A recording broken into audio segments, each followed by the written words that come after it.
Thermal and statistical physics fourth lecture है, interacting system and large system. इसमें discuss करेंगे हम।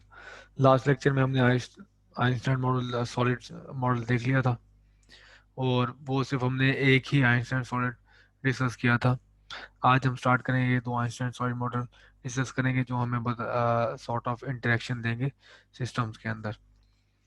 और समरी कुछ इस तरह से है कि जो की स्टेटमेंट्स हैं लेक्चर की। आइसोलेटेड सिस्टम थर्मल इक्विलिब्रियम में जो उसकी सारी माइक्रोस्टेट इक्विपोबल होती हैं, जबकि कुछ मैक्रोस्टेट्स ज़्यादा प्रोबेबल होती हैं, उनकी प्रोबेबिलिटी ज़्यादा होती है as compare to other. Heat की डेफिनेशन देखेंगे, सॉर्ट ऑफ डेफिनेशन है ये। It is a probabilistic phenomena, not absolutely certain but extremely like. और law of increase of multiplicity है, ये फंडामेंटल लॉ नहीं है, लेकिन ये हमारे पास एक सॉर्ट ऑफ स्टेटमेंट है, स्ट्रॉन्ग स्टेटमेंट है। The spontaneous flow of energy stops when a system is at or very near its most likely macrostate, that is a macrostate with the greater multiplicity। तो system हमेशा उस macrostate की तरफ move करता है जिसकी multiplicity ज़्यादा होती है, और जब अगर उस सिस्टम उस मैक्रोस्टेट तक पहुंच गया तो बस उसके बाद वो एक्विलिब्रियम में आ जाता है। लार्ज नंबर को डील करने के लिए हम अप्रोक्सीमेशन देखेंगे, जिसे स्टिलिंग अप्रोक्सीमेशन कहते हैं। तो ये सॉर्ट ऑफ ट्रिक है बड़े नंबर्स के फैक्टर्स को ट्रीट करने का या उनसे डील करने का। तो स्टार्ट करते हैं इंटरेक्टिंग सिस्टम में। जैसे कि मैंने कहा कि आइंस्टाइन सॉलिड हमने एक ही डिस्कस किया था, तो आज हम अगर इंटरेक्शन देखना चाहते हैं तो हमें दो, एटलीस्ट दो आइंस्टाइन सॉलिड देखने पड़ेंगे। और बेसिकली हम अंडरस्टैंड करना चाहते हैं कि हीट फ्लो क्या है, कि वो हॉटर से कोल्डर की तरफ मूव होती है या कोल्डर से हॉटर की तरफ मूव होती है। हीट फ्लो देखना चाहते हैं और रिवर्सिबल प्रोसेस को देखना चाहते हैं। तो इसके लिए हम दो आइंस्टाइन सॉलिड्स देखेंगे जो आपस में एनर्जी शेयर कर सकते हैं। तो एज्यूम करें कि आपके पास दो आइंस्टाइन सॉलिड्स हैं, एक है ए और एक बी है, वो वीकली कपल्ड हैं। तो आपस में इनकी जो एनर्जी शेयरिंग होगी सॉलिड ए की बी के साथ, वो स्लो होगी एज कम्पेयर टू जो शेयरिंग एनर्जी है इनकी एटम्स के दरमियान में। तो ये मेरे पास आइंस्टाइन सॉलिड ए है, इसमें number of oscillator N A है, क्यू ए एनर्जी है, इसमें number of oscillator N B है, क्यू बी इसकी एनर्जी है। तो जैसे कि मैंने बताया, individual energies of the solids U A and U B will change only slowly over sufficiently short time scales, they are essentially fix. तो आप किसी भी शॉर्ट इंटरवल में देखेंगे तो आपके पास जो एनर्जी की फिक्स मिलेगी, क्योंकि जो चेंज है एनर्जी का, जो ट्रांसफर है वो बहुत ही स्लो है। शॉर्ट इंटरवल में फिक्स है, लेकिन लॉन्गर इंटरवल में ये एनर्जी चेंज हो रही है।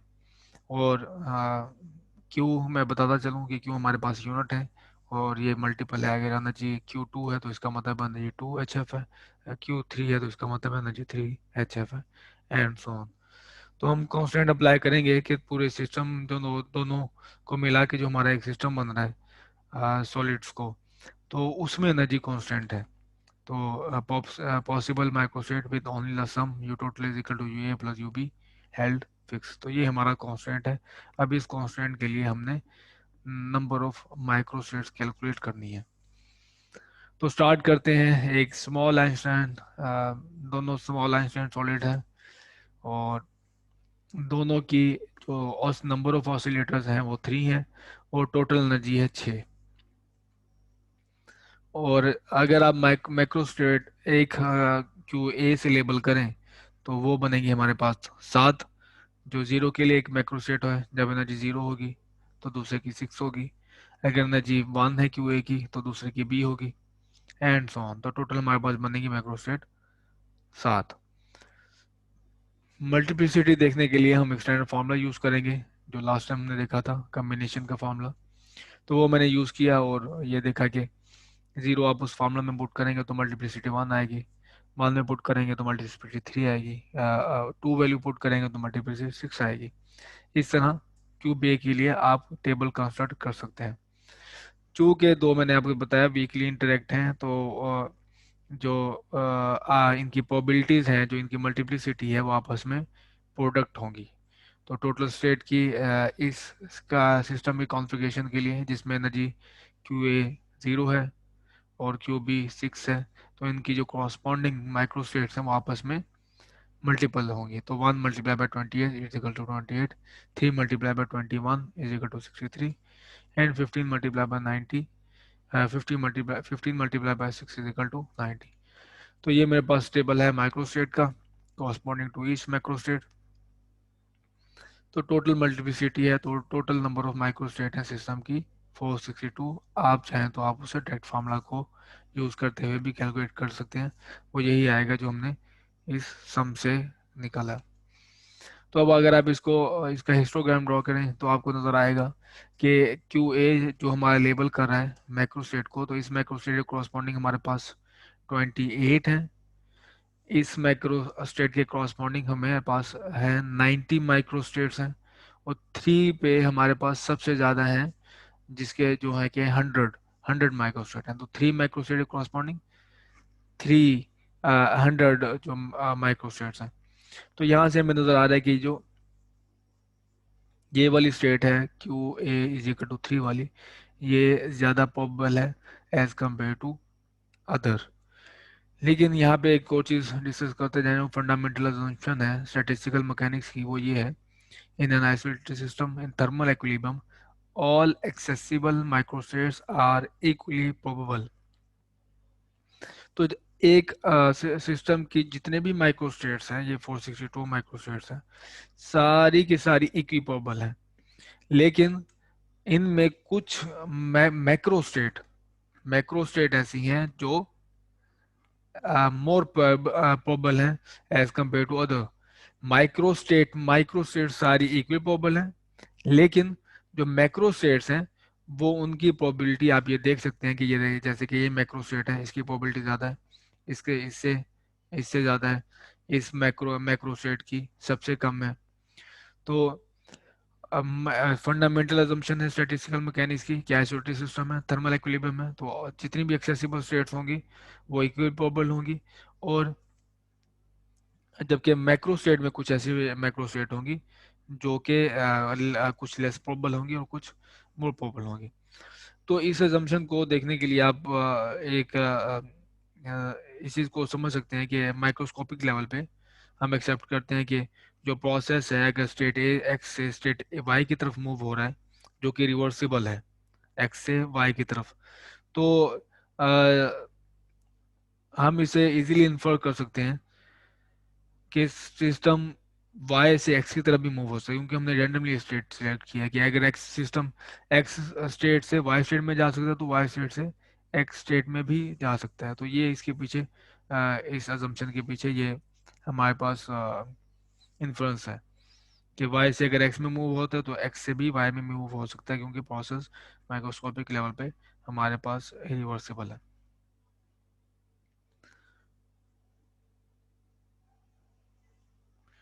तो जितने भी एक्सेसिबल स्टेट्स हैं वो अम, कि हमारे पास कितनी देर तक हम सिस्टम को ऑब्जर्व करें तो हम उनको मेजर कर सकते हैं। ये जो कुछ एक्सेसिबल स्टेट होंगी कि आप बार बार मेजर कर, जब भी मेजर करेंगे थोड़ी थोड़ी देर बाद आपको वही स्टेट मिलेगी। लेकिन कुछ ऐसी स्टेट हैं जो कि लेस प्रोबेबल हैं, वो with in life time of जो आपके पास सिस्टम है, सिस्टम का जो लाइफ टाइम है उसमें वो एक्सेसिबल होती ही नहीं है। वो हम अभी देखेंगे, ये सिस्टम छोटा था इस वजह से आपको डिस्ट्रीब्यूशन जो है इतनी वो उसमें इतना फर्क नज़र नहीं आ रहा, लेकिन हमें अब देखेंगे कि ये फर्क होगा। अब हम सिस्टम कंसीडर कर रहे हैं आइंस्टाइन सॉलिड, जो कि है जिसमें ऑसिलेटर 300 है एक में और दूसरे में है 200। और टोटल एनर्जी दोबारा मैंने उसके ऊपर कांस्टेंट लगाया है, वो क्या है 100 है।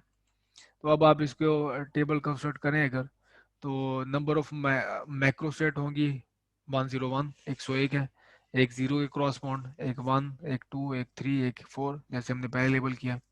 हर स्टेट की मैंने फार्मूला से, जो हम पहले स्टैंडर्ड फार्मूला यूज करते आ रहे हैं, उससे मैंने इसकी मल्टीप्लिसिटी देखी, तो जीरो से वन है, वन की 300 है, टू की दिस मच है, और इसके साथ ही क्यू बी की सिस्टम बी की, ऑसिलेटर बी की, ये हमारे पास मल्टीप्लिसिटी ये गिवन है। तो टोटल सिस्टम की मल्टीप्लिसिटी क्या होगी, दोनों को आप मल्टीप्लाई करेंगे कि सिग्मा ए को सिग्मा बी से।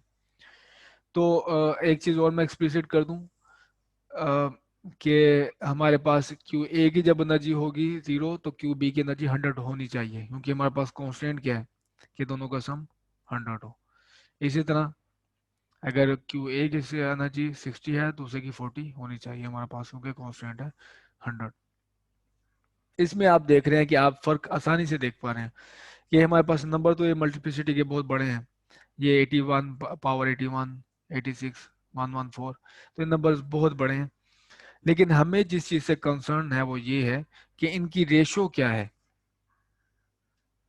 ये आप यहाँ पे देख सकते हैं कि ये है 2.8 multiply by 10 to the power 81, ये जो सबसे कम माइक्रो स्टेट्स हैं, फिर उसके बाद बढ़ती चली जा रही हैं। सबसे कम नंबर है हमारे पास 10 टू द पावर 81 और मैक्सिमम है 6.9 मल्टीप्लाई 10 टू द पावर 114। तो ये जो कॉन्फ़िगरेशन है ये मैक्रो स्टेट, जिसमें क्यू ए की वैल्यू 60 है और क्यू बी की वैल्यू 40 है, उसकी मल्टीप्लिसिटी सबसे ज़्यादा है, सबसे ज़्यादा मल्टीप्लिसिटी है, और इसकी सबसे कम है। तो आप ये देखो कि क्यू ए पे जो आपके पास ये ग्राफ है, यहाँ पे आपको पीक नज़र आ रही है।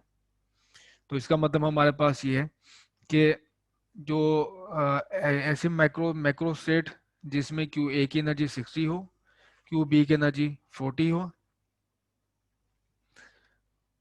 वो सबसे ज़्यादा प्रोबेबल है, वो उसकी प्रोबेबिलिटी सबसे ज़्यादा है, क्योंकि उसकी मल्टीप्लिसिटी सबसे ज़्यादा है। तो यहाँ पे आपको पीक नज़र आ रही है कि ये हाईली प्रोबेबल है। जो इसके साथ की स्टेट्स हैं, जैसे इससे 40 और 80 तक, आपके पास क्यू ए की वैल्यू अगर 40 है या क्यू बी की ए की वैल्यू 80 है, तो आपको यहाँ तक नज़र आ रहा है कि इसकी भी प्रोबेबिलिटी नॉन ज़ीरो है, लेकिन मैक्सिमम क्यू ए की 60 वैल्यू के लिए प्रोबेबिलिटी ज़्यादा है। तो यहाँ से आप देख लें कि जो हमारे पास स्टेट है हाई प्रोबेबल, वो 10 to power 33 times more probable है देन लीस्ट लाइकली, जो कि लीस्ट लाइकली ये है। तो लीस्ट लाइकली लेट से आप सिस्टम को ऑब्जर्व करना चाहते हैं, अब ये देखें, ये हाईली प्रोबेबल है, ये लेस प्रोबेबल है, ये भी आप एक्सेस कर सकते हैं, लेकिन इनके एक्सेस करने का टाइम आपको जितना इसके वेट करना पड़ेगा वो बहुत ज़्यादा है। फॉर एग्जांपल, अगर आप सिस्टम को ऑब्जर्व करना चाहते हैं, उसे कॉरस्पॉन्ड हमारे पास मल्टीप्लिसिटी है, माइक्रोस्टेट है, अगर क्यू ए की एनर्जी 0 हो और क्यू ए की एनर्जी 1 हो, 2 हो, तो अगर आप सिस्टम को ऑब्जर्व करना चाहते हैं जिसमें आप देखेंगे क्यू ए की वैल्यू लेस देन 10 है, तो आपको पूरी यूनिवर्स के जो एज है उतना वेट करना पड़ेगा, वो हर सेकंड के अंदर आपको 100 टाइम्स मेजरमेंट करनी पड़ेगी, फिर उसके चांस हैं कि आप शायद वो स्टेट मेजर कर सकें, माइक्रो स्टेट मेजर कर सकें जिसकी एनर्जी क्यू ए की लेस देन 10 हो। तो ये इतनी लेस प्रोबेबल है। और अगर आप इसको डिस्कस करना चाहेंगे, सपोज हम इनिशियल मास सिस्टम स्टार्ट होता है 100 से, ठीक है, लेट्स से हमारा स्टार्ट होता है क्यू ए की वैल्यू 0 से, तो आप ये देख रहे हैं कि ये इसकी मल्टीप्लिसिटी सिस्टम की बढ़नी शुरू हो जाएगी, माइक्रोसेट बढ़ना शुरू हो जाएंगे, और सिस्टम किस तरफ मूव होना शुरू हो जाएगा, जैसे मैंने आपको बताया कि सिस्टम उस तरफ मूव होगा जिस तरफ उसकी माइक्रो स्टेट बढ़ेंगी, तो सिस्टम मूव होगा इस तरफ कि एनर्जी इसकी क्यू ए की बढ़ती चली जाएगी और क्यू बी की वैल्यू कम होगी, और तब तक मूव होगा जब तक इसकी माइक्रो स्टेट मैक्सिमम वैल्यू को नहीं पहुंच जाती। तो मैक्सिमम वैल्यू ही है। तो सिस्टम की जो मोस्ट फेवरेबल स्टेट है वो है क्यू ए 60, जिसमें एनर्जी ट्रांसफर हुई है, कि अगर मैंने आपको बताया कि क्यू बी की एनर्जी, सारी क्यू बी की एनर्जी इसी में ही है, क्यू ए की एनर्जी इसमें, तो एनर्जी किस में ट्रांसफर हो रही है, क्यू बी से क्यू ए की तरफ। तो क्यू बी में एनर्जी ज़्यादा है, इसका मतलब है इसमें हीट ज़्यादा है, तो हीट फ्लो हो रही है हॉटर ऑब्जेक्ट से कोल्डर की तरफ। तो आप यहाँ पे देख सकते हैं कि वाज़ेह तौर पे आपको नज़र आ रहा है कि सिस्टम मूव कर रहा है हाईली प्रोबेबल स्टेट की तरफ, यानी कि उस स्टेट की तरफ जिसकी मल्टीप्लिसिटी सबसे ज़्यादा है, और वो हमें बता रही है उस और उसकी रिक्वायरमेंट क्या है, उसकी रिक्वायरमेंट ये है कि हीट फ्लो हो हॉटर ऑब्जेक्ट से कोल्डर की तरफ। तो तभी देखें ना मल्टीप्लिसिटी इंक्रीज हो रही है। अगर मैं यहाँ पे हूँ लेट से इनिशियली सिस्टम की जो एनर्जी है आपके पास वो है ये है ये लेट से 4 है, 4, और क्यू ए की 4 है और क्यू बी की 96 है। तो सिस्टम इस तरफ क्यों नहीं मूव होता कि जिसमें एनर्जी मूव हो कोल्डर से, ये कोल्डर है, एनर्जी कम है ना इसमें, कोल्डर है, तो कोल्डर से हॉटर की तरफ, तो सिस्टम इस तरफ अब ऊपर की तरफ मूव क्यों नहीं हो रहा, क्योंकि मल्टीप्लिसिटी डिक्रीज हो रही है।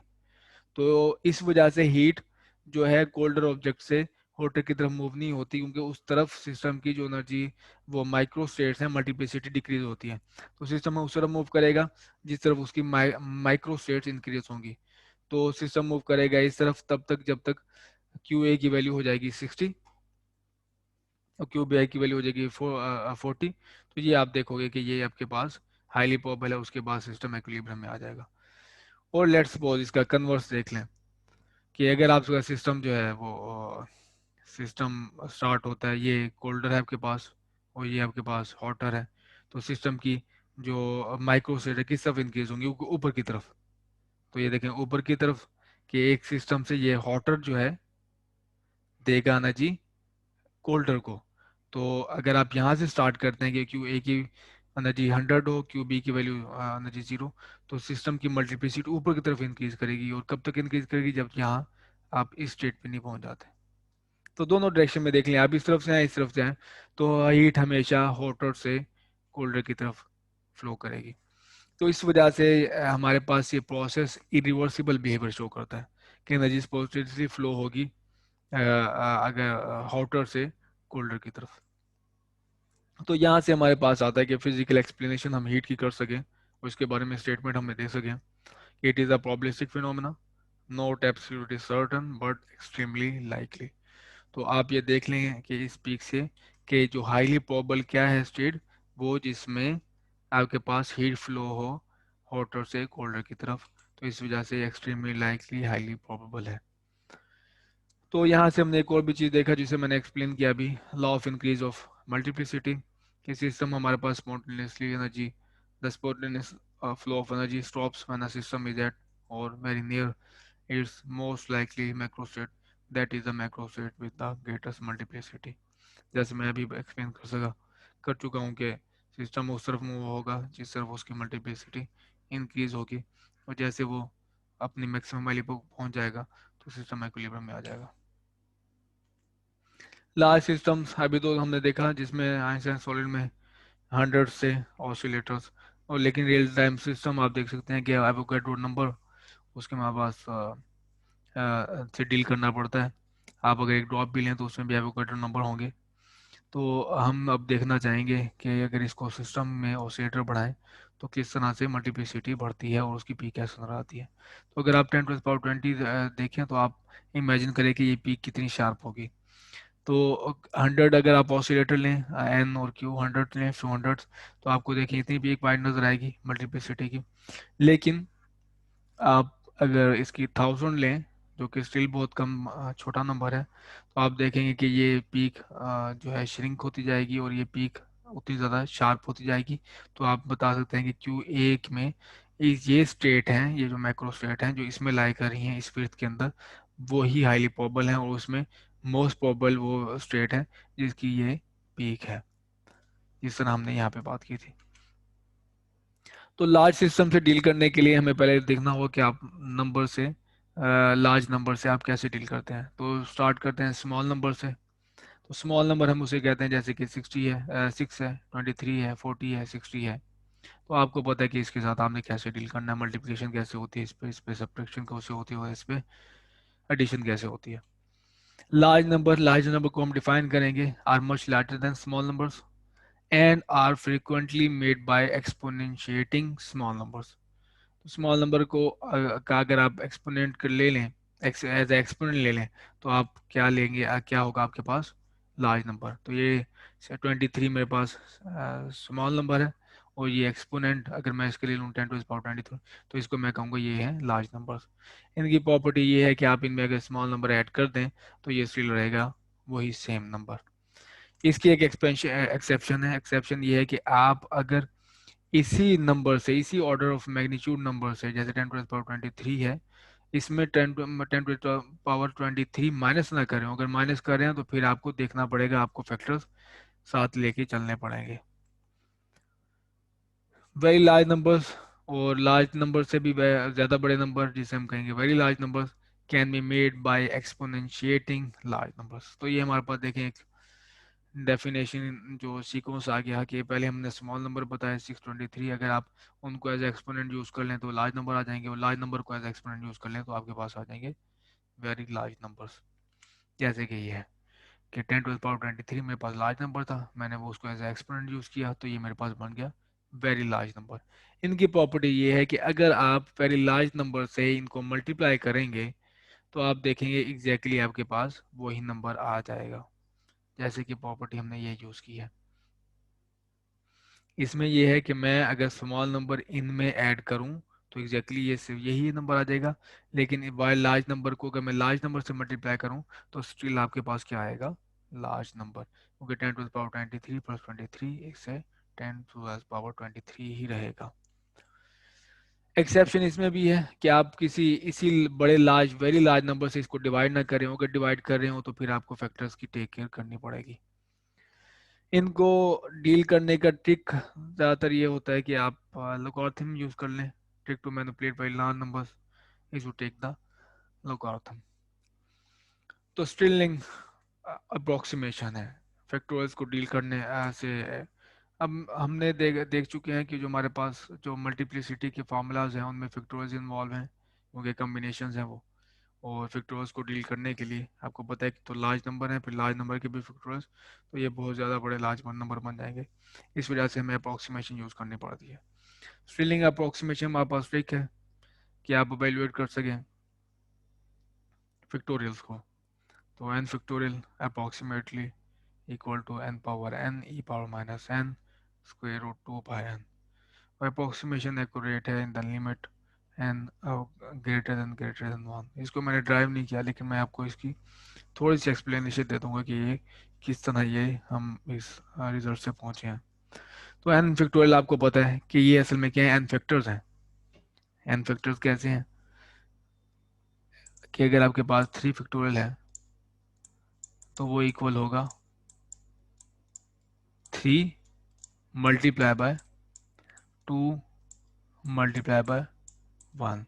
तो ये थे एन, इसमें वैल्यू क्या है 3, तो 3 फैक्टर आपको मिल गए, लेकिन मैक्सिमम इसमें फैक्टर क्या है, वो है 3 है।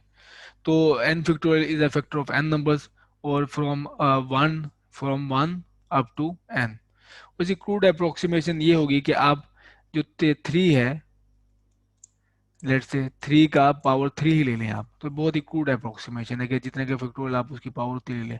इसमें हमने किया क्या कि एन फैक्टर थे, हमें पता है एन फैक्टर मल्टीप्लाई हो रहे हैं, हमने सबको एन के इक्वल कंसीडर कर लिया। जबकि यहाँ पे आप देखें ये 1 है, ये 2 है, ये 3 है, तो मैंने क्या कंसीडर किया, इसको भी अनकंसीडर कर लिया, इसको भी अनकंसीडर कर लिया, इसको भी अनकंसीडर कर लिया, सबको मल्टीप्लाई करेंगे 3 पावर 3 बन जाएगा। तो बहुत ही क्रूड अप्रोक्सीमेशन है, आप देख रहे हैं कि हम इसको बहुत ही ज़्यादा ओवर एस्टिमेट कर रहे हैं। तो इसको फिक्स करने के लिए हम लेते हैं on average each factor is effectively smaller by a factor of e. तो तो जो आपके पास इफेक्टिवली ईच फैक्टर होता है वो स्मॉलर होता है बाय फैक्टर ऑफ एक्सपोनेंट। तो मैंने फिर साथ इसके एक्सपोनेंट के साथ नेगेटिव ले लिया ताकि ये डिके करे e⁻n।